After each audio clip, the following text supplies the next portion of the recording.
नमस्कार, मेरा नाम है विवेक श्रीवास्तव। आप देख रहे हैं रिपब्लिक भारत। उत्तराखंड की राजधानी देहरादून से एक दिल दहला देने वाला मामला सामने आया, जहां एक महिला सरकारी टीचर ने मौत को गले लगाने से पहले अपनी बर्बादी की पूरी दास्तां कैमरे में कैद कर दी। लेकिन यह वीडियो सामने आया 2 दिनों के बाद। मौत के बाद जब सृष्टि का यह आखिरी वीडियो सामने आया तो हर किसी की आंखें नम हो गई। आखिर यहां सवाल यह है कि कौन था वो शख्स और कौन थी वो वजहें जिसने एक हंसती खेलती बेटी को इतना बड़ा कदम उठाने पर मजबूर कर दिया। आइए आपको दिखाते हैं देहरादून से हमारी इस रिपोर्ट।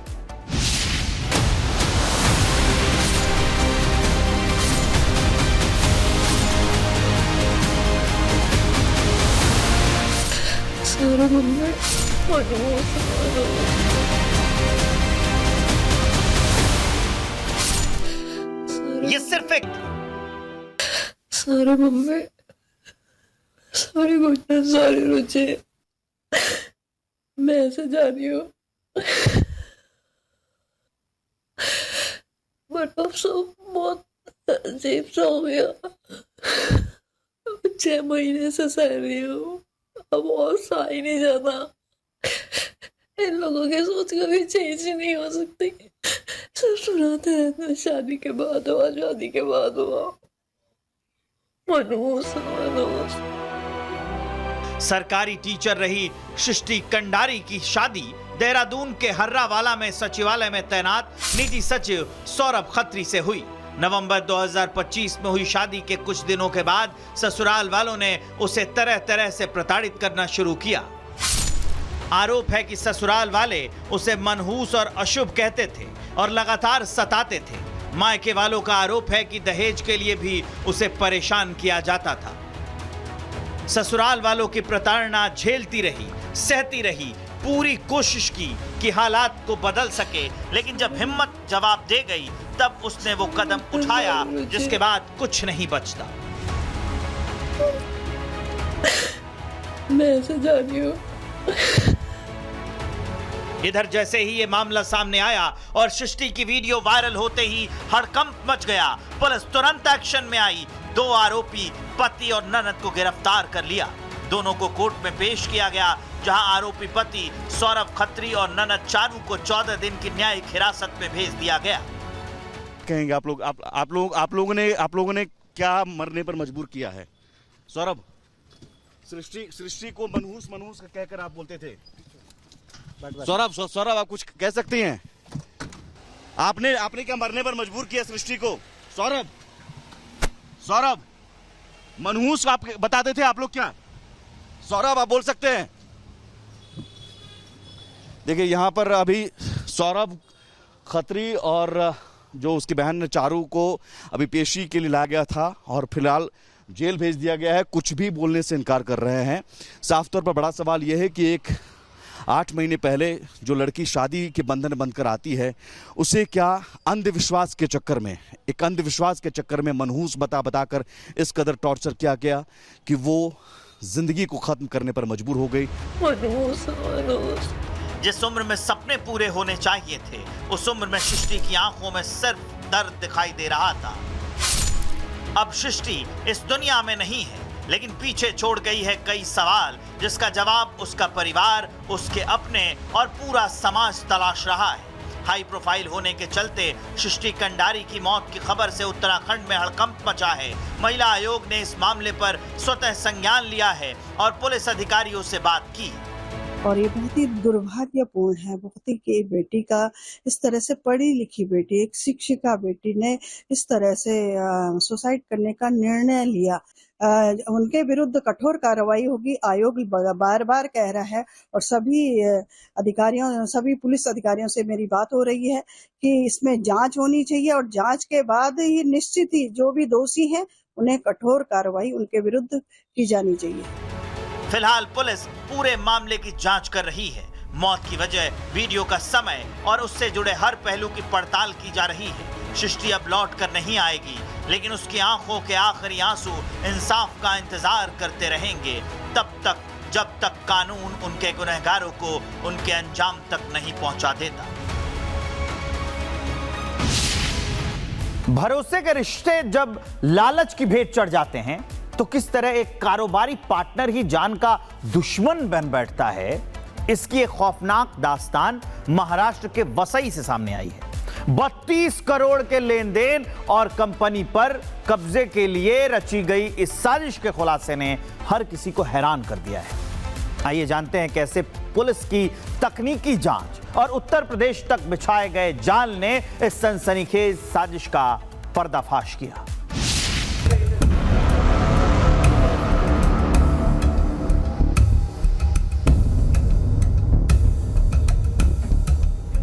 कहते हैं कि भरोसे से चलता है कारोबार, लेकिन जब भरोसे पर लालच हावी हो जाए तो साझेदार ही सबसे बड़ा दुश्मन बन जाता है। महाराष्ट्र के वसई में एक उद्योगपति की हत्या की कोशिश के मामले में पुलिस ने ऐसा खुलासा किया है जिसे सुनकर हर कोई चौंक गया। दावा है कि करोड़ों रुपए के लालच में एक कारोबारी ने अपने ही पार्टनर की हत्या की साजिश रच डाली। यह खुलासा कैसे हुआ और कहां से पुलिस को इसकी भनक लगी, इसकी परत दर परत आपको बताएंगे, लेकिन पहले बताते हैं कि आखिर हुआ क्या था। यह पूरा मामला वसई के डायमंड इंडस्ट्रियल एस्टेट में स्थित GSM फाइल्स लिमिटेड का है। 9 दिन पहले यानी 24 जुलाई की शाम कंपनी के भागीदार मोहन सिंह लक्ष्मण सिंह परमार जब कंपनी से बाहर निकले तभी बाइक पर आए 2 हमलावरों ने उन पर बेहद करीब से गोली चला दी। बताया गया कि पहली गोली लगने के बाद दूसरी गोली नहीं चल सकी तो हमलावर ने पिस्टल की बट से उनके सिर पर हमला कर दिया और दोनों हमलावर मौके से फरार हो गए। गंभीर रूप से घायल मोहन सिंह परमार को अस्पताल ले जाया गया, जहां उनकी सर्जरी हुई और फिलहाल उनकी हालत स्थिर बताई जा रही है। शुरुआत में यह मामला सिर्फ हत्या की कोशिश का लग रहा था, लेकिन जैसे जैसे जांच आगे बढ़ी वैसे वैसे करोड़ों रुपए की साजिश की परतें खुलने लगी। जांच में सामने आया है कि 32 करोड़ के लेन देन और कंपनी पर पूरी तरह कब्जा करने की मंशा से इस हमले की साजिश रची गई थी। मामले में मुख्य साजिशकर्ता सागर गिरीश भानुशाली समेत कुल 7 आरोपियों को गिरफ्तार कर लिया गया है। पुलिस ने बताया है कि मोहन परमार और सागर भानुशाली कंपनी के भागीदार हैं। सागर भानुशाली ने शेयर बाजार में भारी निवेश किया था। अमेरिकी बाजार में गिरावट से करोड़ों का नुकसान हुआ। इसके चलते भानुशाली भारी कर्ज में डूब गया। आर्थिक संकट से निकलने के लिए उसने योजना बनाई। मोहन सिंह को शेयर बेचने के लिए राजी किया। शेयर सौदे में भानुशाली को 32 करोड़ रुपए मिले। भानुशाली 32 करोड़ वापस नहीं करना चाहता था, साथ ही कंपनी का पूरा अधिकार भी चाहता था। इसके लिए मोहन परमार की हत्या की साजिश रची। मतलब भानुशाली का पूरा प्लान ऐसा था कि एक ही बार में करोड़ों का फायदा और कारोबार पर पूरा कब्जा भी। लेकिन कानून का पंजा इतना मजबूत कि भानुशाली समेत 7 आरोपी सलाखों के पीछे पहुंच गए। मोहन सिंह अपनी कंपनी का कामकाज निपटने के बाद वो अपनी कार की तरफ आ रहा था। उसी दौरान ये जो मेन जो सुजीत देवेंद्र भाई पांडे, ये जो मेन शूटर है, उसने उनको एक कॉल किया कि मोहन सिंह बोले तो उनको लगा कि मेरा कोई नाम ले रहा है। जैसे उन्होंने उसके तरफ देखा वो पूरा उनके सामने चला गया और पॉइंट ब्लैंक एम से उसके ऊपर गोली मारे। लेकिन वो गोली सीधा चेस्ट में नहीं गई, चेस्ट के बाजू से गई और वो गोली अंदर ही फंस गई। और लेकिन वो और भी गोली मारना चाह रहा था, लेकिन उसका पिस्टल जो ब्लॉक हो गया। वारदात के बाद पुलिस ने तकनीकी जांच शुरू की। CCTV footage, call detail record, IPDR और मुखबिरों से मिली जानकारी के आधार पर साजिश की कड़ियां उत्तर प्रदेश तक जा पहुंची। इसके बाद पुलिस की विशेष टीम उत्तर प्रदेश रवाना हुई और आजमगढ़ बलिया से आरोपियों को गिरफ्तार कर लिया। गैंग वगैरह अभी तक हम इसके बारे में हम पता कर रहे हैं, लेकिन ये जो शूटर है जिसने गोली दागी थी उसको हमने अरेस्ट किया है। इसमें जो लोग यूपी से फायरिंग करने के लिए आए थे, एक लड़का गुजरात से आया था जो गाड़ी चला रहा था, जो लोग यहाँ बॉम्बे में रह के प्लानिंग कर रहे थे, ऐसे कुल मिला के 6 लोगों को हमने आज अरेस्ट किया है। पूरा टेक्निकल एविडेंस हमारे पास है और ये एविडेंस का प्रूफ होने के बाद ही हमने वो सब लोगों को अरेस्ट किया। 32 करोड़ रुपए और कंपनी पर एक छत्र राज के लिए की गई साजिश से पूरे मामले ने एक बार फिर सवाल खड़ा कर दिया है। सवाल ये कि क्या अब कारोबार की दुनिया में सबसे बड़ा खतरा बाहर से नहीं बल्कि भीतर बैठा भरोसेमंद साझेदार बनता जा रहा है। फिलहाल पुलिस का दावा है कि 32 करोड़ रुपए के लालच में रची गई इस कथित साजिश का पर्दाफाश हो चुका है, लेकिन जांच अभी भी जारी है। Bureau report, Republic Bharat. और अब चलिए आगे बढ़ते हैं। बीमा के लालच में अपनी पत्नी को मार डाला। प्यार, भरोसा और 7 जन्मों के वादे जब चंद पैसों की खातिर खून के प्यासे हो जाएं, तो रिश्तों का यह सच झकझोर कर रख देता है। उत्तर प्रदेश के हमीरपुर से एक ऐसा ही दहला देने वाला मामला सामने आया है, जहां सिर्फ 44 लाख के बीमा के खातिर एक पति ने अपनी ही पत्नी की बेरहमी से हत्या कर दी। हादसे का रूप देने के लिए पहले अधमरा किया, फिर कार से कुचल दिया। आइए देखते हैं कैसे पुलिस ने इस खौफनाक साजिश का पर्दाफाश किया है।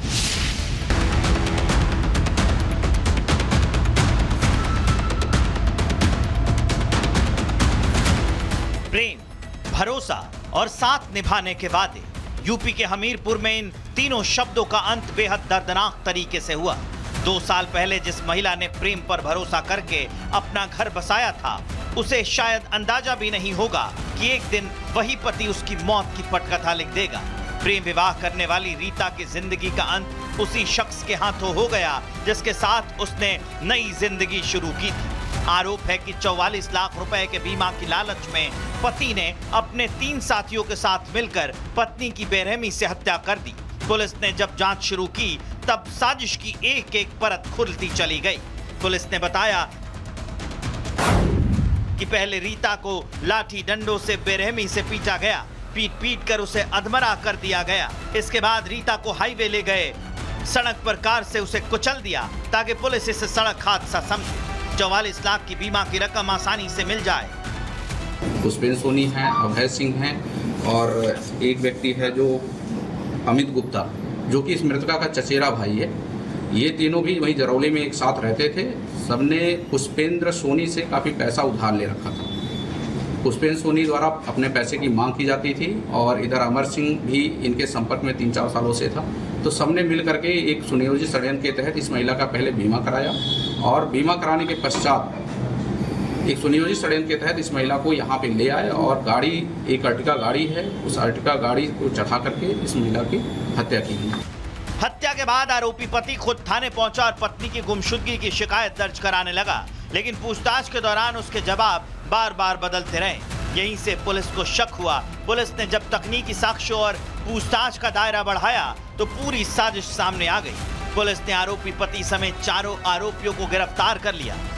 जो मृतका है उसके पिता सर्वेश गुप्ता के द्वारा एक तहरीर दी गई थाने पर उसकी पहचान करते हुए कि ये मेरी पुत्री है, जिसकी शादी अमर सिंह के साथ हुई थी और उसके द्वारा ये आरोप लगाया गया कि अमर सिंह के द्वारा ही ये और उसके साथियों के द्वारा ये घटना पारित की गई है। पुलिस के द्वारा इसमें सर्विलांस की टीम, हमारी जो है एसओजी टीम और थाने की 2 टीमें गठित करके वर्कआउट करने के लिए और गिरफ्तारी के लिए लगातार प्रयास किया गया। इसी के क्रम में ये इसके पति को हिरासत में लेकर पूछताछ की गई।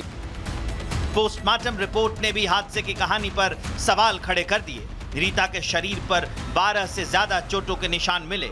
आरोपियों को लेकर पुलिस ने बताया कि रीता के पति अमर सिंह पर भारी कर्ज था। अमर के दोस्त भी कर्ज में डूबे थे। कर्ज से निपटने के लिए चारों ने साजिश रची। अमर ने पत्नी के नाम पर 44 लाख का बीमा कराया। आरोपियों ने इसकी पहली किस्त भी जमा की थी। 2,60,000 रुपए जमा किए गए थे। उसके पिता के द्वारा बताया गया कि इसके पहले पति की मृत्यु हो गई थी। 3-4 साल पहले ही ये अमर सिंह के साथ प्रेम विवाह करके रह रही थी। सर, गाड़ी कितने बार चढ़ाई है, क्या बताया अभियुक्त ने पूछताछ के दौरान? अभियुक्तों द्वारा बताया गया कि पहले टक्कर मारे, इसके बाद पुनः जो है उसकी बॉडी को रख करके उसके ऊपर से गाड़ी चढ़ा दी। कितने लाख का बीमा सर होता है? 44 लाख का बीमा है इनके द्वारा कराया गया। सर, जो ये हत्या की सुनियोजित साजिश थी, तो कितने समय पहले ये बीमा कराया गया था इस वारदात को अंजाम देने के? ये जो बीमा है ये लगभग 2-2.5 महीने पहले कराई गई। 44 लाख की रकम के लिए ये आगे चाल चलते उससे पहले ही हत्या का पर्दाफाश हो गया और इनकी सारी प्लानिंग को पुलिस ने फेल कर दिया। बहरहाल पुलिस ने आरोपी पति और उसके साथियों को गिरफ्तार करके जेल भेज दिया। हत्या करने वाले आरोपी सलाखों के पीछे जरूर पहुंच गए, लेकिन इस वारदात ने इस सवाल को जरूर खड़ा कर दिया, और वो ये कि जिस शख्स पर सबसे ज्यादा भरोसा करके जिंदगी बसाया, अगर वही कातिल बन जाए तो रिश्तों की बुनियाद कितनी सुरक्षित है। Bureau report, Republic Bharat. कुदरत का रौद्र रूप और आसमान से बरसती हुई आफत ने देश के कई राज्यों में तबाही का ऐसा मंजर पैदा कर दिया है जो डराने वाला है।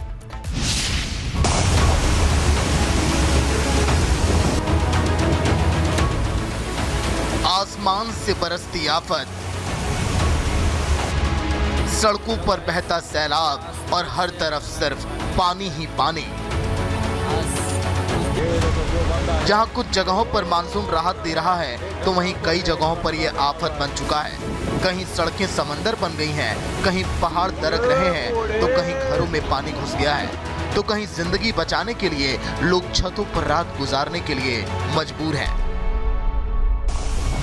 जम्मू कश्मीर से केरल और असम से लेकर गुजरात तक जल तांडव हो रहा है। सबसे पहले आपको गुजरात की तस्वीर दिखाते हैं। यहाँ आसमानी आफत ने इस कदर कहर बरपाया है कि पूरा इलाका जलमग्न हो गया है। जहाँ तक नजरें दौड़ाएंगे पानी ही पानी नजर आएगा। इमारतें, पेड़ पौधे, घर बार सब कुछ पानी में डूब गया है। सूरत में हर गुजरते मिनट के साथ मुश्किलें बढ़ती जा रही हैं। हालात ऐसे बन गए कि सब कुछ ठप हो गया है। बताया जा रहा है कि बारिश की वजह से कई फैक्ट्रियों को बंद किया गया और लोगों से सुरक्षित जगहों पर रहने की अपील की गई। जो लोग बाढ़ में फंसे हैं उन्हें सुरक्षित जगहों पर पहुंचाने का काम किया जा रहा है। तस्वीरों में आप देख सकते हैं कि कैसे डिजास्टर मैनेजमेंट की टीम लगातार रेस्क्यू ऑपरेशन में जुटी है। सिर्फ मैदान ही नहीं बल्कि पहाड़ी इलाकों में भी सैलाबी वार हो रहा है। यहाँ पहाड़ दरक रहे हैं और कई जगहों पर लैंडस्लाइड हो रहा है। तस्वीरें उत्तराखंड के कुंड चोपता गोपेश्वर रोड की है, जहां ताला के पास पहाड़ से बेहद विशाल चट्टान सड़क पर आ गिरी। इस दौरान कई लोग वहां से गुजर रहे थे, लेकिन जैसे ही चट्टानें गिरनी शुरू हुई लोगों की धड़कनें रुक गई। लोग जान बचाने के लिए पीछे भागने लगे। लैंडस्लाइड की वजह से काफी देर तक यहाँ यातायात बाधित रहा। अब आपको छत्तीसगढ़ की तस्वीर दिखाते हैं। यहाँ भारी बरसात के चलते गरियाबंद में एक निर्माणाधीन पुल भरभरा कर गिर गया।